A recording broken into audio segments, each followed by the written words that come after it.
Okay, I'm going to turn to you now, Brad. We're going to talk about Medicare and whether that's the top issue. But I promised in the last break to let you respond to what Frank had said. Frank made a good point about fiscal responsibility, and that Ryan did vote for auto bailout. He voted for TARP, but I think that will prove to voters. I think this could work the other way. Is that this may prove to voters that he can negotiate and he can reach across party lines, and he's a guy that understands that when we are in a real pinch, that the only answer isn't just to take money and stash it back into the coffers. You can spend some. So anyway, that being said, but on the Medicare issue, again, the lines are being drawn. Paul Ryan did something, and in his budget proposals, is that he's going to go and take a chunk out of one of the biggest line items that exists in our federal budget. And he says, we need to do something about Medicare. Now, whether you agree with it or not, clearly it is a huge cut into Medicare, and that being the case is that you're going to offend a whole bunch of people. That's why it's been the third rail of politics for such a long time. No one's touched it with a 10-foot pole. Ryan has decided he's going to go right at it, and he did it. Look, he's a bold guy. He has at least, people are going to be able to say that he's willing to go out and make choices, make decisions, and put proposals out for good or for bad, and let the people decide. So I give him credit for that. Now, Jessica, wait a minute now.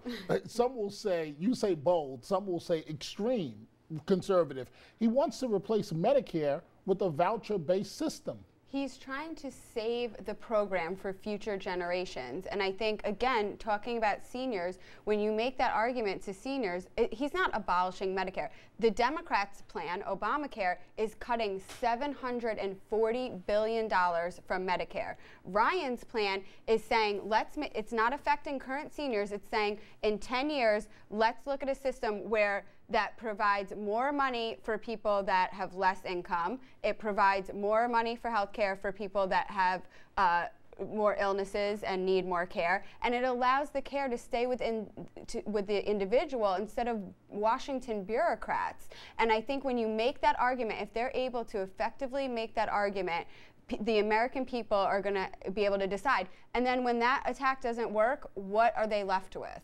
Okay, quick response, Frank. I've got to take a break. Well, I think that's absolutely right. First, in terms of that Obama ad, it was so nice to see the Obama team put out an ad that for once didn't accuse Mitt Romney of killing anyone, which seems to be most of what we've seen from them lately. But I think people, both Jessica and Brad are correct in that people will respect Paul Ryan for at least having some ideas. I think one of the things people like about Mitt Romney is that they feel like whatever their position is, Mitt Romney will eventually come around to it. It was pro-choice, now pro-life. Was for assault weapons ban, now against it. And eventually, Romney will get around to your position, whatever it is.